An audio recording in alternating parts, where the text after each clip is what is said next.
God have mercy upon us. Hello, Choma.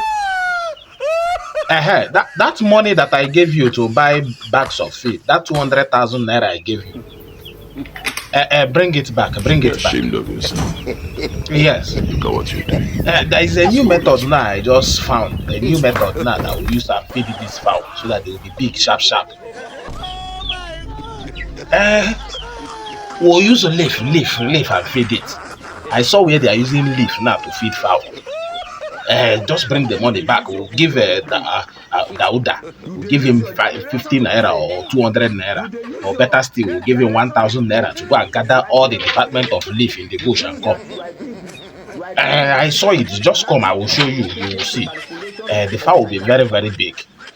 We don't need to spend much money now buying fowl food.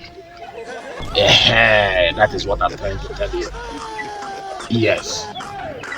Bring my money back. I'm expecting my money because. Thank you very much. Bring it back. No, no, no, no, no, no. Thank you. Okay.